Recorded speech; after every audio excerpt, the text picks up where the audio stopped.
하나님 말씀은 구약성경 창세기 38장 6절에서 11절까지입니다. 우리 같이 한 목소리로 함께 읽겠습니다.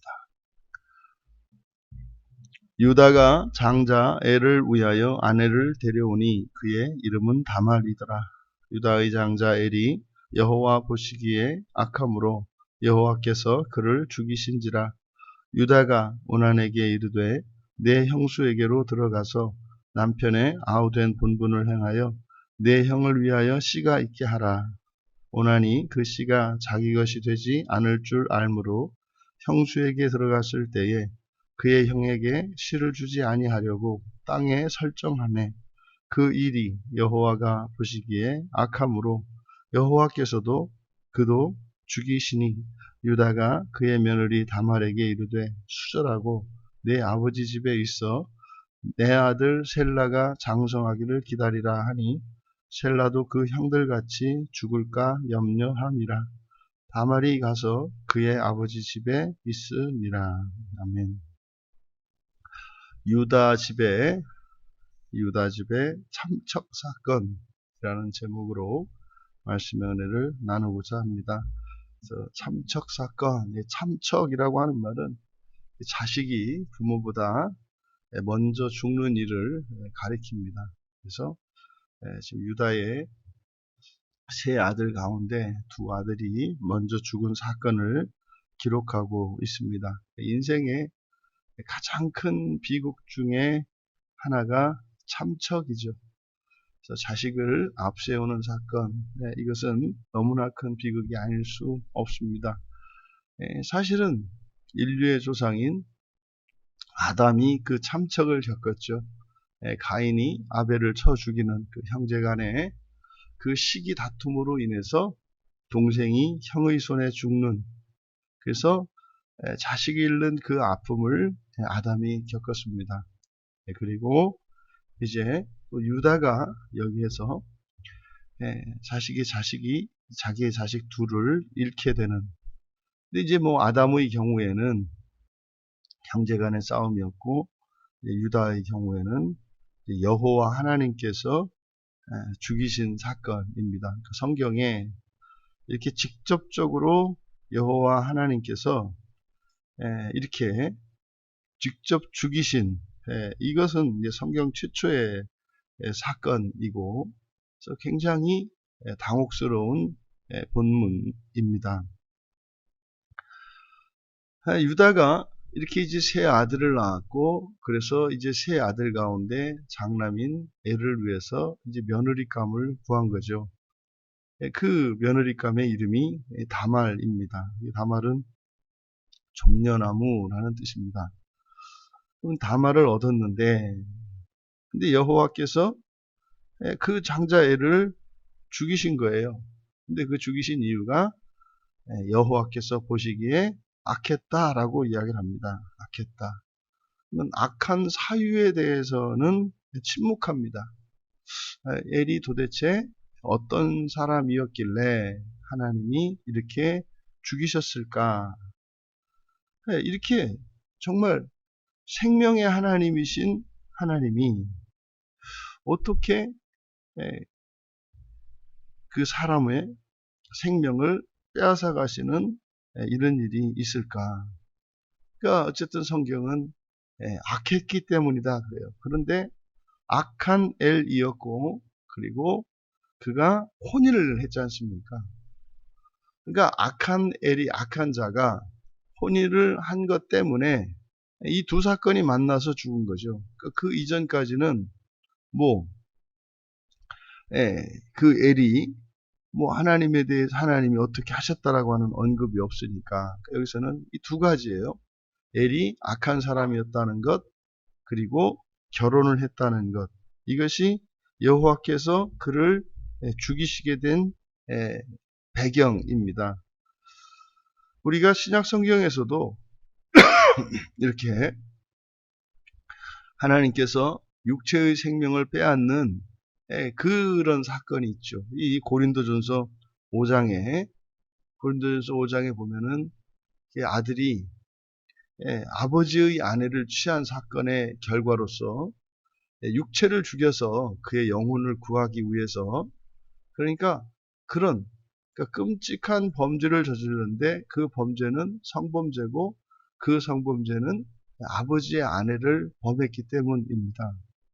그러면 사실상 우리가 여기서 이제 미루어 짐작한데 이것이 바로 성적인 문제로 볼 수 있는데 이게 이제 유다가 가지고 있는 약점이고 유다가 자신의 이런 죄책감을 느끼고 죄에 잡혔을 때 하는 일이 성적인 범죄를 저지르는 거였지 않습니까? 그러니까 아마도 이 아들들에게 이런 성적인 문제가 있었던 것으로 보입니다. 그리고 실제로 우리가 앞에서 이미 살펴보았던 것처럼 장자 루벤이 아버지의 그 아내를 범하는 사건이 있었지 않습니까? 그러니까 루벤 때 그러니까 야곱의 아들들에게 정말 고린도전서 5장에 의하면은 이렇게 죽임을 당할 만한 그런 범죄 사건이 있었고 근데 루벤에 대한 직접적인 징계가 아직 이루어지지 않았거든요. 그런데 애를 하나님이 죽이시는 이 38장의 이 사건을 시켜보면은 우리가 유추할 수 있겠다. 그러니까 이 엘이라고 하는 사람이 엘이 악했다 그랬는데 이것은 아마 성적인 문제가 있었던 것으로 보입니다. 그러니까 이것은 이제 신약과 앞에 있는 루벤의 사건 그리고 여호와 하나님께서 죽이신 이것을 연결 지으면 그렇게 우리가 추론할 수 있겠다. 결국 여기서 여호와 하나님께서 애를 죽이신 것은 악한 자이기 때문에 그가 결혼하여서 자식을 낳지 못하게 하기 위한 것임을 우리가 알 수 있어요. 그러니까 악한 자가 자식을 낳아서 악이 더 번성하지 못하게 하려고 하는 하나님의 행동이었던 것을 알 수 있다. 민수기 27장 16절 그리고 시편 42편 8절 여기에 이제 하나님을 생명의 하나님으로 이렇게 서술을 합니다. 생명의 하나님. 그러니까 생명의 하나님, 생명이 곧 하나님이고 하나님이 생명의 원천이시라는 거죠. 그러면 모순된 사건이잖아요. 생명의 하나님이신데 그러면은 죽어가는 자를 살리셔야 되고 죽은 자도 살려내시는 하나님이 생명의 하나님이신데 어떻게 유다의 아들을 죽이실 수 있었을까? 그러니까 이것은 생명의 하나님이 생명을 취하신 것이니까 이것이 모순이 되지 않기 위해서는 생명을 위해서 생명을 취한 것이 돼야 합니다. 그러니까 이것이 무슨 언어 유희인 것 같습니다만 그게 아니죠. 우리가 이해할 수 있죠. 생명을 위하여 생명을 취했다. 이것은 이제 성경에 보면 생명에 대하여 우리에게 주시는 그 교훈은 육체에 유한한 생명이 있고 그리고 영원한 생명이 있다는 것을 우리가 성경을 통해 배울 수가 있습니다. 그러니까 여기서 애를 죽이신 이 사건은 이제 성경의 이제 신약으로 이 사건을 해석을 하자면 마태복음 10장 39절에서 예수님께서 자기 목숨을 얻는 자는 잃을 것이요 나를 위해 자기 목숨을 잃는 자는 얻을 것이다. 그래서 모순된 말씀을 하거든요. 그러니까 이게 이제 육체의 목숨과 영원한 목숨에 대한 것이지 않습니까? 그러니까 하나님께서 애를 죽이신 것은 엘의 육체의 유한한 생명을 뺏으신 거죠. 근데 생명의 하나님이 이 육체의 생명을 취했을 때는 무엇을 위해서 그렇게 하신 것이다? 영원한 생명을 위해서 그렇게 한 것이다. 그러니까 엘을 구원하기 위해서 엘의 영원한 생명을 위해서 육체의 생명을 거두신 것으로 우리가 이해할 수 있다. 그래서 애를 죽이신 이 사건, 이것은 단순히 이렇게 징계한 것이 아니라 이것을 통해서 애를 구원하고자 하시는 것이다. 여기에서 우리가 사후에 있는 연단에 대해서 이해할 수가 있는 거예요. 그러니까 만약에 사후에 연단이 없다라고 이제 보통 우리가 그렇게 믿어왔죠. 그러면 하나님께 죽임을 당한 이 엘은 영원히 구원받지 못한 자가 되죠. 왜냐하면 회개하지 못하고 하나님으로부터 징계를 받아서 죽었으니 그 누가 그 사람을 구원할 수가 있겠습니까? 그런데 신약에서 영원한 생명, 신약에서는 물론 그것을 영혼의 생명이라고 하죠. 그래서 영혼을 구원하기 위해서 육체의 목숨을 빼앗을 수 있다. 그러니까 그것은 그를 위한 것이다. 라고 하는 것이 바로 고린도전서 5장 5절의 가르침이란 말이에요. 그러니까 육체의 생명을 빼앗는 그것이 끝이 아니라 그것은 최후의 하나님의 구원의 행동이다. 최후의. 그러니까 더 이상은 사는 것이 그 사람에게 선하지 않을 때, 다시 말해서 죽는 것이 그 사람에게 가장 선한 것일 때, 이게 지금 엘의 경우이고 신약의 고린도전서 5장 5절의 경우이다 이 말이에요. 그러니까 그것이 끝난 것이 아니다. 마지막 하나님이 하시는 구원의 행동이다 라는 것을 성경은 분명히 이야기합니다. 그러니까 엘에게 내려진 육체의 죽음이라고 하는 이 징계조차 하나님의 구원의 행동이라는 거죠. 그런데 엘을 죽이신 이유는 뭐예요? 악한 생명이 번성하지 못하도록 한 것이다. 유다는 그렇게 죽은 엘, 그 엘의 대를 잇도록 엘의 동생인 오난에게 이제 형수에게로 들어가서 형의 대를 이어가도록 이제 명령을 합니다. 이것이 이제 계대법이고 형사취수제도라고 하는 거죠. 형이 죽었을 때 그 동생이 대신 아들을 낳게 해서 그 아들이 형의 가문을 이어가도록 하는 겁니다. 그러니까 그 형의 가문이 대가 끊기지 않도록 하는 행위이죠. 근데 실제로 이 형사취수제도라고 하는 것은 아직은 율법이 있기 이전이기 때문에 그것이 구체적으로 하나님께서 명령하신 것이기보다는 이것은 단지 고대 근동의 관습이었죠. 근데 이것은 사실은 이쪽 아시아 지역에서도 이러한 관습이 있었습니다. 고대의 관습이. 그러면 이 형사취수제도다라고 하는 것은 핵심은 뭐예요? 대가 끊기지 않도록 하는 거예요. 대가 끊기지 않도록 하는 것이 핵심입니다. 그러면 이 형사취수제도의 근본적인 목적은 대가 끊기지 않도록 하는 것인데 그 대를 이어가는 것은 무엇으로 이어간다? 혈연으로 이어간다는 거죠. 그러니까 혈연 중심적인 사고. 그래서 대가 끊기지 않고 이어가는 것과 혈연이라고 하는 이 두 가지가 만나서 생겨난 관습이 형사취수제도예요. 근데 우리가 앞에서 이미 살펴보았지 않습니까? 이렇게 혈연만이 대를 이어가는 것이 아니라 사명도 대를 이어갈 수 있다.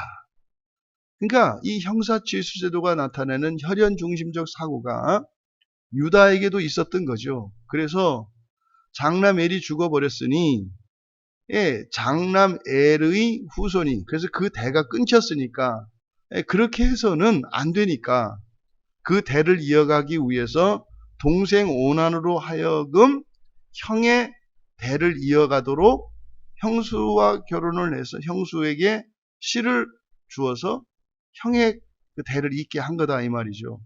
근데 문제는 이 오난이 형수를 이제 맞아들였습니다.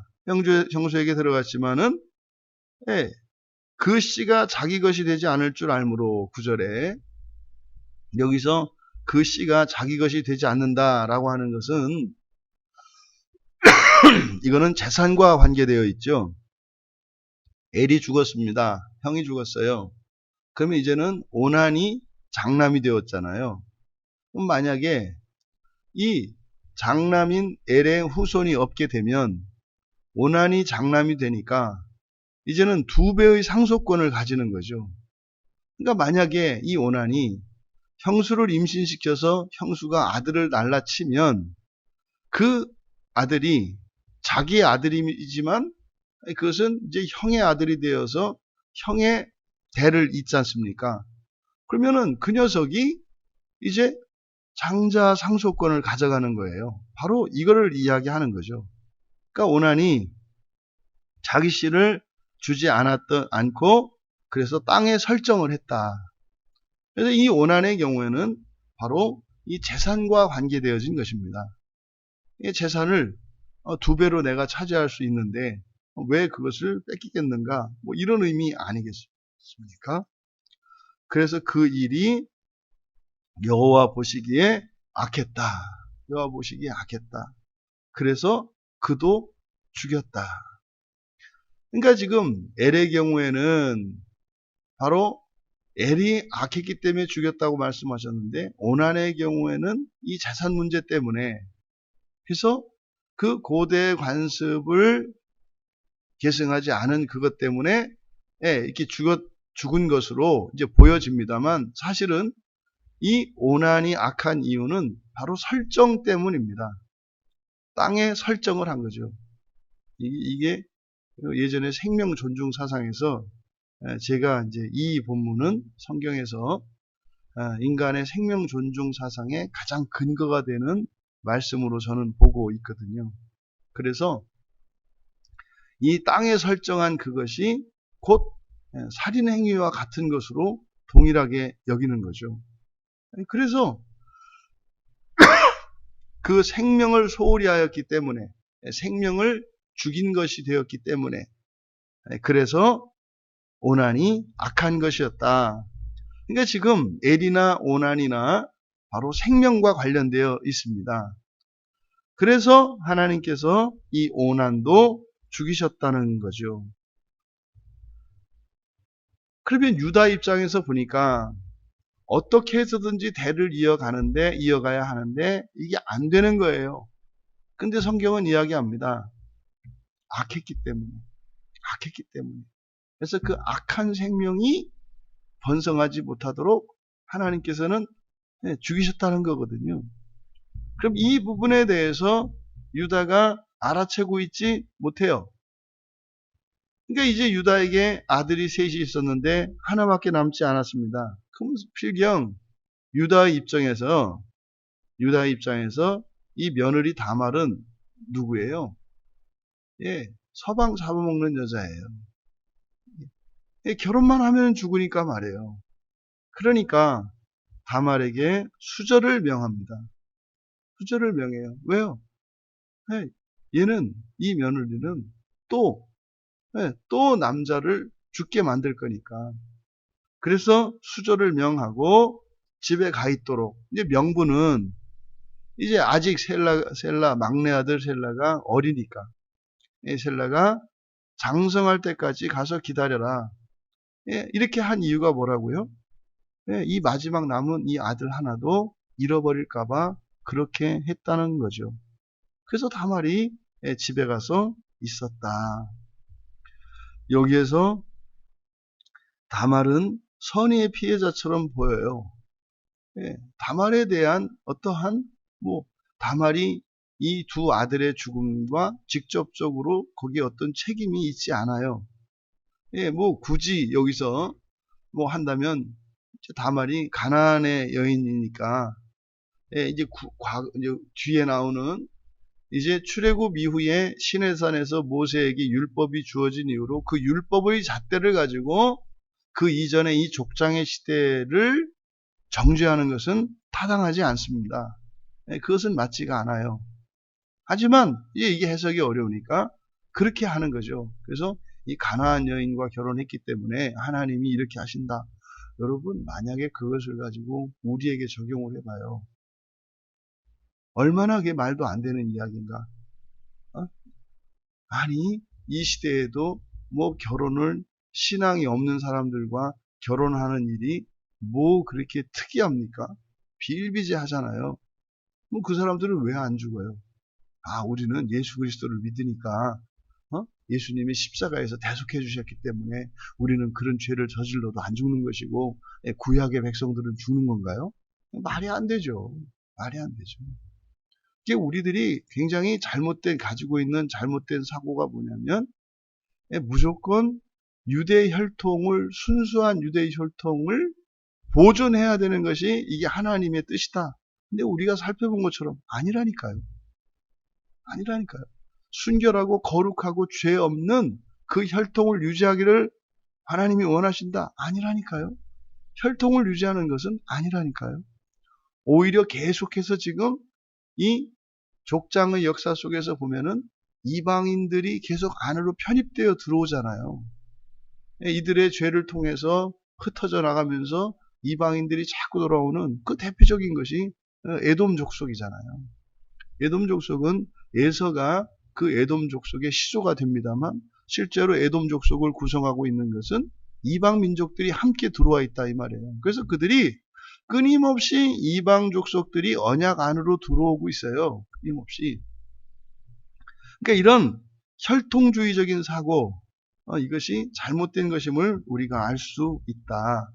그래서 어쨌든 이 다말의 경우는 이 가정사로 보았을 때 선의의 피해자예요. 기구한 운명이죠. 기구한 운명. 그럼 하나님이 다말을 과연 어떻게 하시는지 우리는 지켜봐야 해요. 네, 이 여인은 그냥 결혼을 했을 뿐인데 결혼한 그 남편이 악한 자라서 하나님이 죽이셨어요. 그럼 하나님이 뭐 남편이 없는 과부를 만들어 버린 거잖아요. 그러면 그 여인을 하나님께서 책임지지 않으실까? 이건 지켜봐야죠. 과연 하나님이 어떻게 하시는지. 그냥 뭐 정의의 이름으로 심판하시고 그러면은 이 여인은 어떻게 살아야 하는 겁니까? 그럼 이제 이 여인에 대한 하나님의 이런 처신을 보면 하나님이 어떤 분인지 우리가 알 수 있는 거죠. 이 사건을 통해서 지금 유다의 생각과 하나님의 생각이 다르다는 것을 알 수가 있어요. 유다는 어떤 생각을 가지고 있습니까? 정말 두 아들의 죽음이라고 하는 너무나 비극적인 이 참척 사건을 통해서 유다의 생각과 하나님의 생각이 하나님의 뜻이 다르다는 것을 우리가 읽어낼 수가 있는데 유다는 대를 잇는 것은 절대적으로 선하다는 생각을 갖고 있어요. 대를 잇는 것은. 그래서 장자 엘이 악할지라도 어떻게 해서든지 자식을 낳아서 그 대를 잇게 하는 것. 그러니까 엘이 죽으니까 동생이 들어가서라도 어떻게 해서든지 그 대를 이어야 한다는. 왜 그래요? 대를 이어가는 것이 절대 선이기 때문에. 다시 말해 선하냐 악하냐 보다 생명의 계대를 이어가는 그것이 더 중요하다라고 유다는 생각을 한 거죠. 그런데 하나님께서는 유다의 생각과 다르셨어요. 오히려 그 결혼해서 악한 생명이 계속되어지지 않도록 하나님이 죽여버리셨단 말이에요. 그러면은 하나님께는요, 육체의 생명이 계속 이어지는 것보다 더 중요한 것은 뭐예요? 악한 것을 멸하는 겁니다. 악한 것을 멸하는 것이 하나님께는 더 우선하는 것이다. 여러분, 악한 생명은 죽는 것이 선하다는 것이 하나님의 가르침이에요. 이 사건을 통해서 우리가 알 수 있는 것이 만약에 이 엘이 결혼하지 않고 그 악한 생명의 대를 이어가려고 하지 않았다면 필시 하나님께서는 엘에게 회개할 기회를 주셨을 거예요. 회개할 기회를. 그리고 나서 그 생명의 계대를 이어가도록 하셨겠죠. 그런데 회개되지 않은 상태에서 악을 번성하게 하려고 하니까 하나님께서 끊어버리셨다. 이것은 교회의 역사 속에서도 일어납니다. 교회의 역사 속에서도 교회가 부패하고 타락하게 되면은 멸하시죠. 멸하십니다. 교회는 이 세상을 구원하기 위한 하나님의 구원의 도구인데, 교회가 타락하여 악하게 되면은 하나님께서 씨를 말려버리시는 것처럼 교회를 멸하기도 하십니다. 이것이 기독교의 역사 속에 나타나지 않습니까? 왜요? 그냥 무조건 살아남고 번성하는 것이 하나님께는 우선하는 가치가 아니에요. 더 우선하는 가치는 뭐예요? 이 세상에 있는 악을 멸하시는 것이 하나님의 더 큰 가치이다. 이것을 우리가 기억해야 합니다. 생명의 주관자이신 하나님은 악한 생명은 멸하신다는 거예요. 악한 생명은 멸하신다는 거예요. 그리고 선한 생명은 흥하게 하신다는 거죠. 그러면 이 악한 생명이 그러면은 반드시 멸망해야 하느냐? 아니에요. 회개하고 돌이키면 됩니다. 그래서 하나님께서는 시간을 주시죠. 뭐 할 수 있도록? 회개하고 돌이킬 수 있도록. 그런데 문제는 뭡니까? 악이 더 번성하려고 하면, 악이 더 번성하려고 하면 하나님께서는 그것을 끊어내신다. 그런데 그것조차도 그것은 하나님의 최후의 구원의 행동이다. 그렇게 육체의 목숨을 빼앗음으로써 영혼의 생명을, 그래서 영원한 생명을 얻도록 하시려는 것이 하나님의 뜻이다라고 하는 것을 우리가 기억해야 할 것입니다. 여러분, 인생에 우리가 여러 가지 고난들을 만나는 이것, 사실은 이 죽음이라고 하는 것은 세상의 고통과 고난 가운데 가장 큰 것이고 종합적인 것으로 우리가 이해할 수 있습니다. 신자들의 삶 속에 이런 고통과 고난을 허락하시는 것은 무엇을 위한 거예요? 선하고 선한 생명으로 영원한 생명을 얻도록 하시는 하나님의 구원의 행동입니다. 이것을 우리가 기억해야 합니다. 하지만 하나님이 그것을 기뻐하시는 것은 아니에요. 그러니까 이것은 굉장히 예외적인 사건으로 나온다 이 말이죠. 이 유다가 두 아들을 잃어버리는 이 참척 사건, 이것을 통해서 우리가 얻을 수 있는 교훈, 하나님이 우리를 구원하시되 그 구원이라고 하는 것은 단순히 그저 오래 살고 자손의 대가 끊기지 않는 것만을 구원이라고 하는 것이 아니라 악을 멸하며 선이 번성하도록 하는 것이 하나님의 구원의 뜻이다라고 하는 것을 우리가 알 수 있습니다. 하나님은요, 생명의 하나님이시니 악한 생명도 돌이키기를 원하십니다.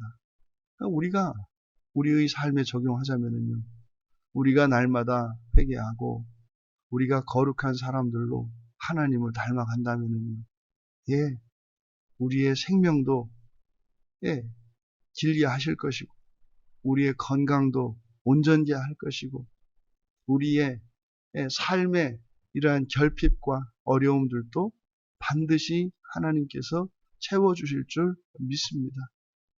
우리가 정말로 끊임없이 회개하며 하나님을 닮아가는 이런 과정이 악에서 돌이켜 선으로 나아가는 삶을 살아간다면 예수 안에 있는 이들에게는 부족함이 없을 줄로 믿습니다.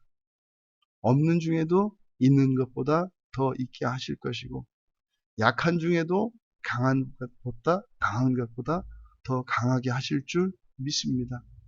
또 이 유다의 참척 사건을 통해서 하나님의 구원의 의지가, 하나님은 죽여서라도 육체의 생명을 빼앗아서라도 구원하시는 하나님이신 것을 통해서 불변하는 확실한 그 구원을 우리가 읽을 수 있고, 그 하나님의 사랑에서 죽음조차도 끊어낼 수 없다고 하는 이 하나님의 구원의 경륜을 깨닫게 됩니다.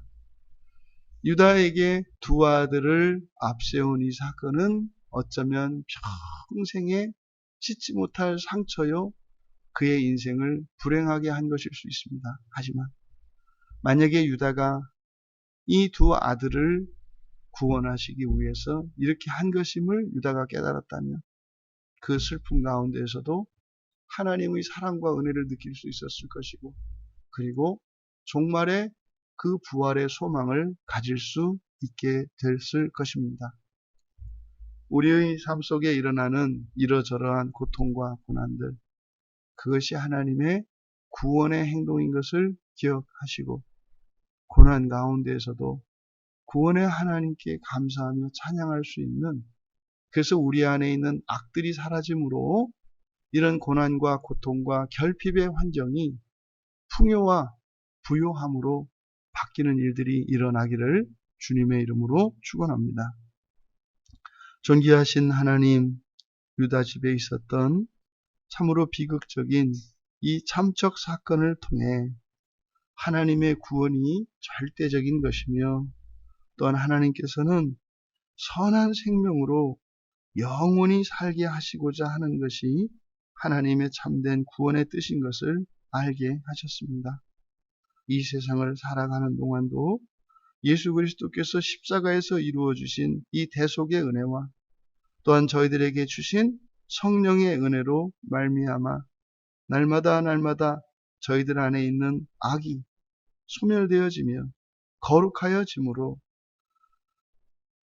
내세의 삶뿐만 아니라 현생에서의 삶도 복되고 거룩하게 하시는 하나님의 구원의 은혜를 덧입으며 살게 하옵소서. 감사하며 예수님의 이름으로 기도하옵나이다.